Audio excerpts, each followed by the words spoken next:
What's up, everybody? Happy Thursday. I'm BobbyFi. I'm here with my man, Eric Haber. We are going to be doing a Showdown Slate build for you guys. Really appreciate all the nice comments on the videos. Remember to like and subscribe. It means a lot to us.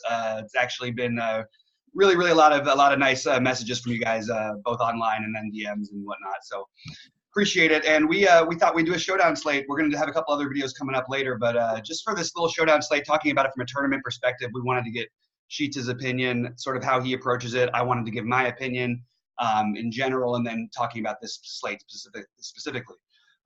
Sheets, what are your first thoughts? How you doing today? What's going on? I'm doing great. NBA tilted me a little bit as usual. I mean, we'll talk about NBA another time, but if you're going to play that sport, man, you got to be at your computer.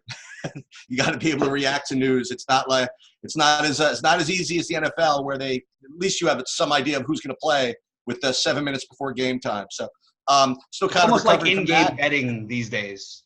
It's like you have to be there. It's like in-game betting on Draftkings playing NBA. Like you have to be making decisions based on what's happening left and right if you play a bunch of lineups, which I do all the time. And honestly, it's a huge advantage, and I feel bad for people who don't, because you're just giving money away.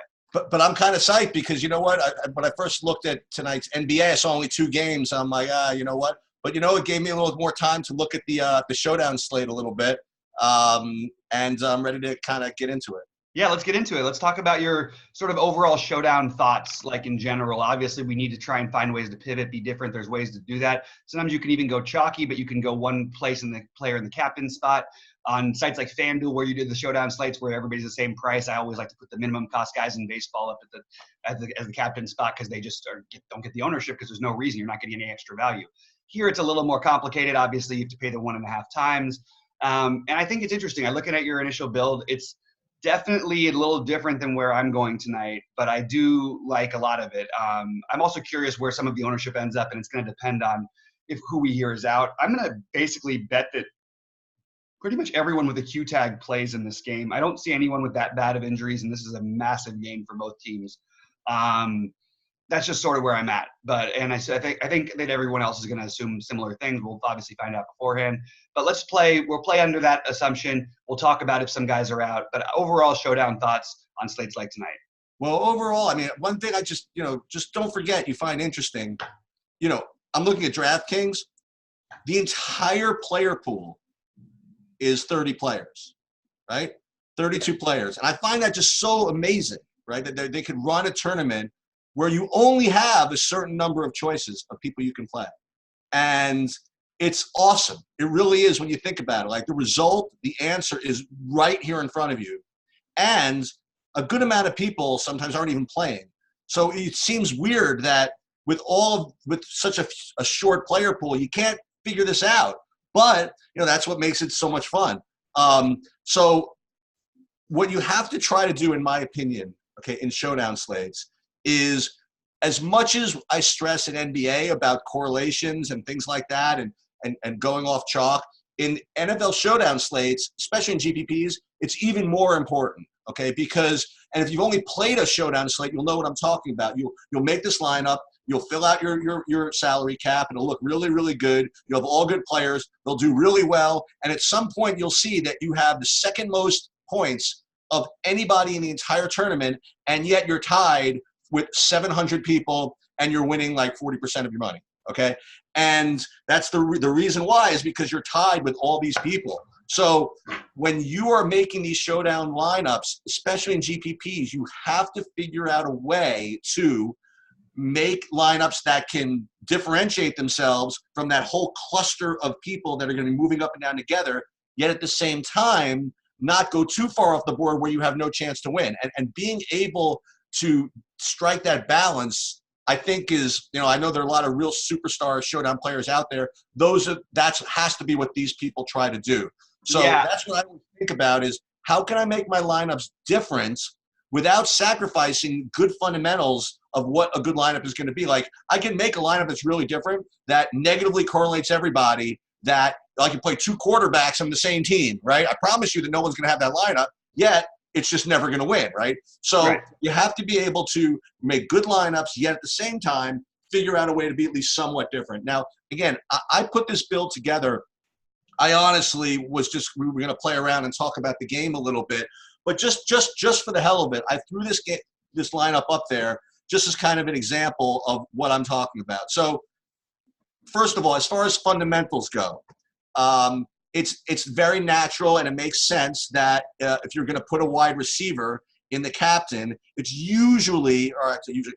often a good idea to put a quarterback with him because fundamentals dictate that quarterbacks and wide receivers correlate well together. So that's why in this particular lineup, I put Stills in the captain. And we could talk about whether Stills is a good play after this, because I don't know if Cootie's going to play or God knows what. And in this lineup, I have Stills in the captain, and I have Watson, obviously, as a correlating play in the quarterback position. And I also put in Duke Johnson in this lineup as well because, again, Duke Johnson is going to get a lot of the pass catching work. So, I think this correlates kind of well. I really like this lineup. I want to point this out. Look, these lineups that we really like are going to be oftentimes come near last because this is what you're trying to win tournaments.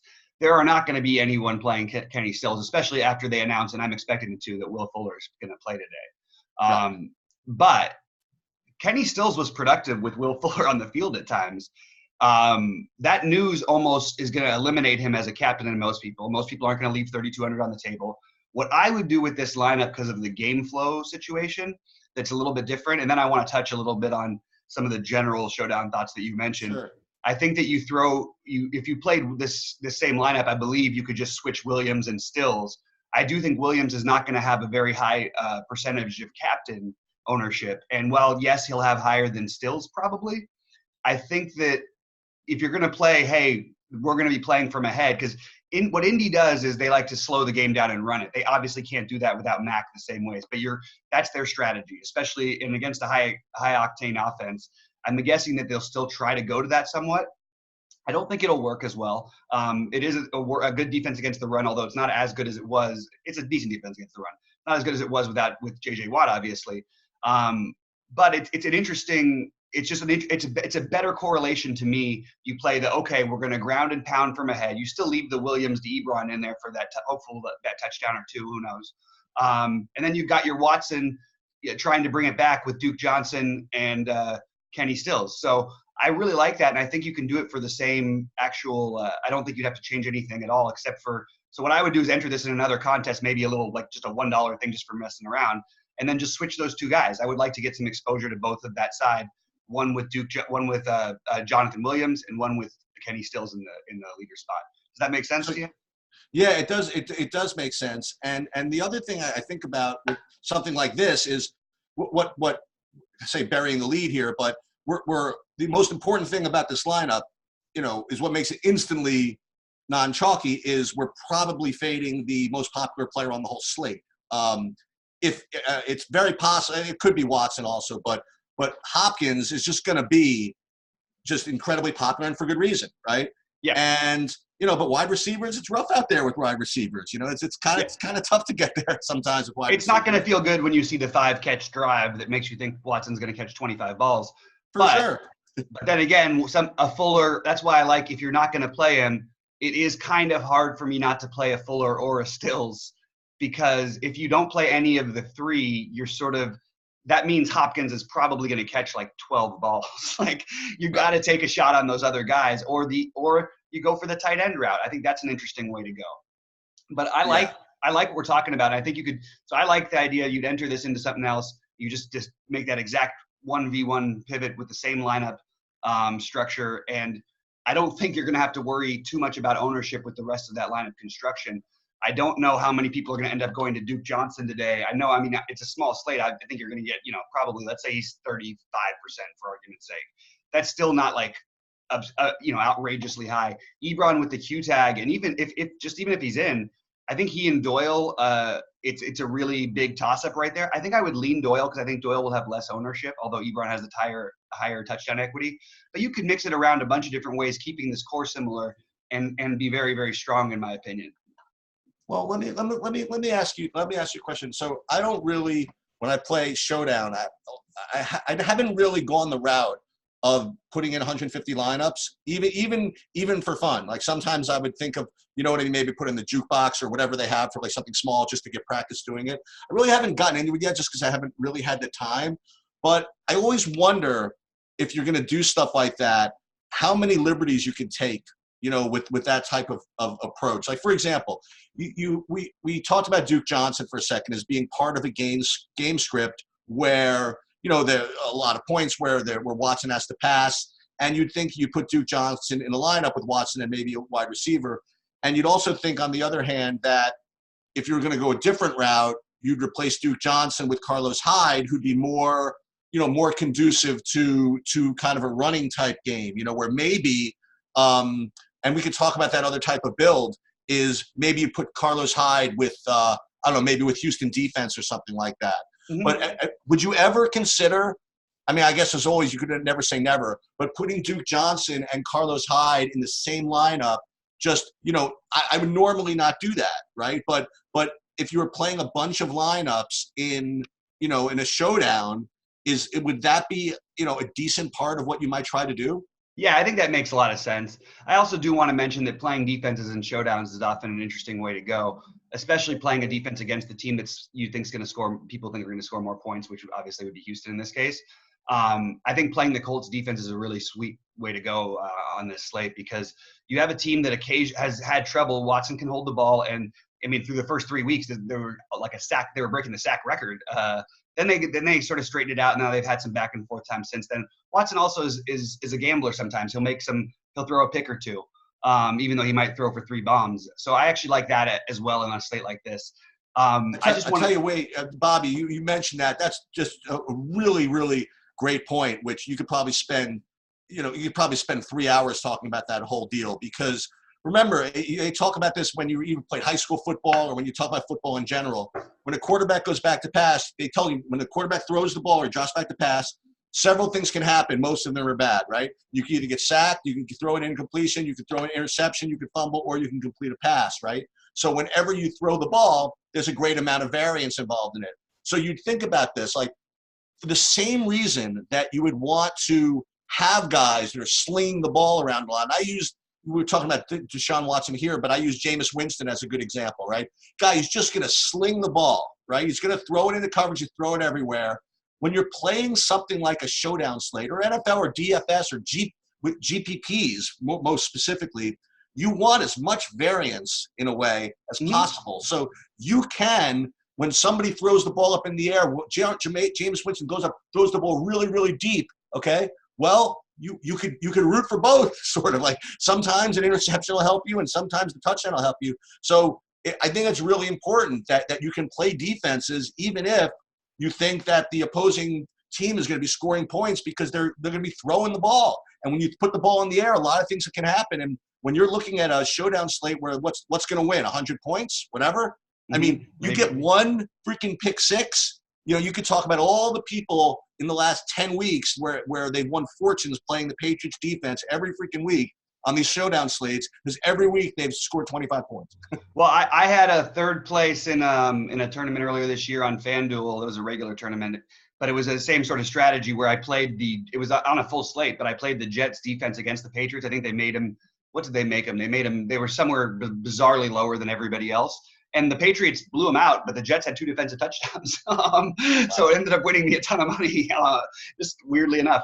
Anyway, not saying you could expect that, but that is an interesting thing to think about. I also want to mention this is an interesting particular showdown slate, because this game means a lot playoff-wise for this time of the season.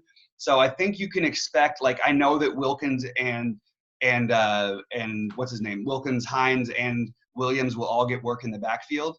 I like the Hines angle just from a strictly game perspective. I think that they're more likely to be passing from behind, and he's the guy they're most comfortable with.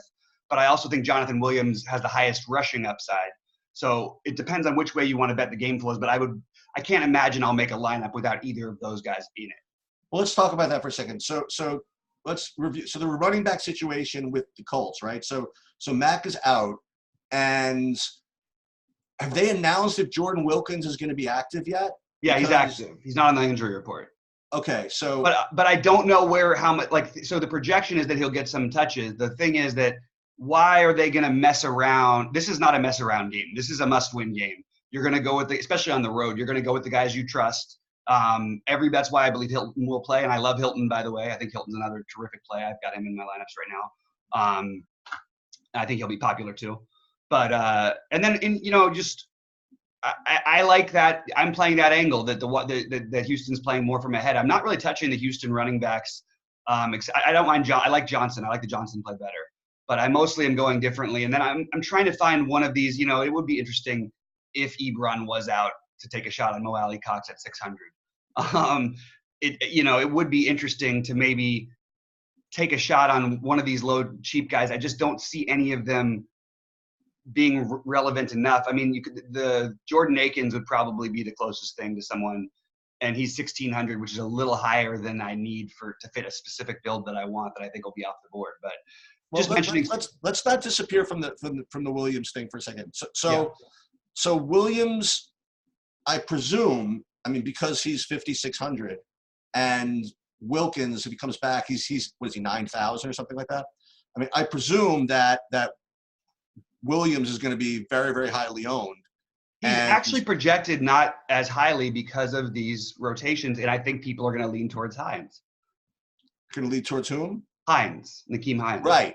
Okay, so even if Wilkins is back, so we're projecting. You imagine that Wilkins and Williams share most of the rushing, so to speak, with Hines getting most of the passing work. Okay, that definitely makes sense. Yeah. So you know what you could do? Like, so you said. But I don't know how much Wilkins is really going to be rushing. That's what I'm saying. I'm not saying that he won't. I'm just saying that it makes a little more sense to me that a team in a must-win on the road is going to play with the guy who played well last week and the guy who's been on their team for a long time, which would be Hines. So I think Hines actually will get some rushes too. So let's build out. Let's see if we could build out another lineup like this. Okay. Which is like a little different, right? So we could just clear the board, right? And let's go what looks to be kind of a really chalky lineup, but let's see if we can't make it somewhat better. So let's do. I'm always curious to see if you can ever make this work. So let's say that you start with Hilton and Brissett instead of the Stills captain and Watson. So when you do this again, you could probably play like a lot of different lineups, okay? But let's see if you could game script this out where you could also get away from the chalk a little bit. So if you have Brissett and Hilton, that's going to happen one of two ways, right? They're either just going to just get there because they just get there, or the other reason is just because they're coming from behind, right? So why don't we do this lineup that India's coming from behind, right? So Hilton's getting a bunch of targets, Brissett's getting a bunch of targets, and you just said that if they have to pass, Nakeem Hines is probably going to have to get in the game, right? Yes. So if we put that in, we also said earlier that we're playing Watson, by the way. We're not skipping. Hang on a minute. Well, hold on just a minute, okay? Maybe we'll play him. But we also said that if Houston were ahead, they'd be more inclined to run. And I wonder if you can get away. And again, I'm just kind of playing around, okay? If we want to do exactly what we said and play a Houston defense with these guys in here. I don't think the Houston defense is the low-owned one. I think it's going to be the Colts defense. Okay. But you could do that with Fuller. That actually works. That actually does. That actually makes a lot of sense. Houston's the better defensive play. The Colts are the lower-owned one. But you don't need to worry about that because you're fading Watson and you're fading Watson and Hopkins. I don't think you need to worry too much. But what I meant was that again, while Houston is going to be the more popular defense, how popular are they going to be in lineups with Hilton, Brissett, and Hines? Yeah, that's a better, especially with Hilton. It would be especially more so if Brissett was the captain. But I agree with Hilton. Even that you're right. It would be. You don't even need to worry that far because you already are fading two just absolutely monster chalk guys, and you're playing a defense that's what's going to be 20% owned. Yeah, probably around 20. This is it's a really contrarian lineup. It's not a way that I'm going to go just because I don't see myself playing any lineups without Deshaun Watson. I just don't think. All right. So this is what we're going to do. Particular slate. We'll get you a Deshaun. We'll do a Deshaun Watson lineup then. Okay. So we'll put Deshaun Watson in the captain. Okay. And But he's going to be too chalky as captain. So I actually think is I'm he going to be fading too him chalky? entirely. Is he going to be too chalky as captain if we root for him to rush for 2 touchdowns? No, I mean obviously he's going to be he's the most likely to score. But I really like the Brissett Hilton combination as the captain. I even like Nyheim Hines as the captain. Wow. That's an interesting one to get, because that means you can play all these other guys too easily. You just go Watson, Hopkins, Brissett, and then you can pick whatever you want from the bottom end of it. I would lean like Colts defense and something like maybe it would be Colts defense. I would even consider like a Jordan Akins play, hoping for that 1 touchdown at 1,600. Or you could go ahead and play, a kicker and Fells. Like, I mean, any of those are good with me. I actually like Fells too. Like any of those combinations, because you already differentiated enough with Hines. I don't think. I mean, sure, there's going to be other people with Hines in the captain spot, but it won't be anything glaring. So maybe to do something a little bit different here would be to play Chester Rogers on a 3 tight end wide receiver set, which I doubt because they play 2 tight ends. I think you'd lean probably, if you can scroll up a little bit, I think if I was doing this, I would probably lean Colts defense and Darren Fells. And I think that you're different enough. I'm going to take a quick look at what I think that the ownership for Hines is going to be. I mean, first of all, we have like Fells is going to be 10 to 15% alone. So that already, having a low owned guy like that, because you can play Ebron and Doyle, who are, people would take higher, is an interesting way to go. And I'm going to take a quick look just at what we have for the captain spot, because I can't imagine. No, we don't even have it listed accurately. No, never mind. I can't imagine that Watson and Hopkins won't be in more than half. I can't imagine that Hines is going to be in that many of them. I just really like thinking like that. So I would probably lean the Hilton route with Brissett or Hilton or Brissett. But I like the Hines too. I mean, in my big buy-in one, just to give it away, right now I've got Brissett as my captain, and then I have Hines, Hilton, Watson in the same lineup, and I'm sort of deciding what to do with my last couple pieces. I think what I'm going to do is basically what we just talked about and play a combination of Fells in either Vinatieri or the Colts defense. Either one should be medium. I mean, well, we have low-owned Colts defense, so I'm just going to take a quick look at Vinatieri. Yeah, we've got him. Oh, I'm wrong. That's a wrong lineup thing there. Yeah, Vinatieri is probably about 20 some odd percent. So you play either one of those guys with Brissett, Watson, Hilton, Hines, Fells, and the Colts D. So that I have 11 and a 15% there. With Brissett as my captain, I think that's good enough. I'm leaving a tiny bit of money on the table, 400. That's sort of where I'm at right now. Bobby, real quick, tell me what your thoughts are on kickers. Like when do you like using them? Who do you like using them with? I mean, because kickers to me in showdown slates are very, very, again, forget the football part of it. Just from a math perspective, are always really interesting because, I mean, you'd have to play these things to appreciate this, but sometimes you're looking at these lineups and you're looking at your progress, and next thing you know, you have some guy with a freaking kicker who just gets these freaking 4 points out of nowhere.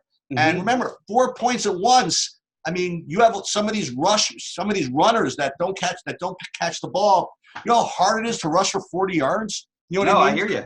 So these kickers can be really, really annoying to play against, right? When you're in showdown. I agree. Vinatieri's been so bad. I don't know how much they'll trust him. And I think that I would lean the other way for the Houston kicker, but I just don't think that it's not like you're getting way off the board with it. I do think he's a good play, though. I like the kickers at the ownerships they're at. I just happened to choose the defense because it was slightly lower owned. That's basically it. I think we should wrap this one up so we can get to our next video, but I really think we've gone through some really good points here. Anything else you want to cover before we get out of here? No, again, I would repeat the advice that I've just gotten on things like this is tell a story, right? Like find your game flow, and not find one game flow. If you're going to play multiple lineups, find different game flows, and make sure as best as you can that your lineups follow the game flow of that particular lineup. You know what I mean? I have no problems with coming up with different scripts and different ways that the game can go, but don't mix and match them, because again, even though you might end up different by doing that, you still want to have lineups that correlate well together. And that would be my one bit of advice. I like it. Guys, thanks so much for hanging out with us. We'll be back with you really soon. Like and subscribe. Talk to you soon, guys.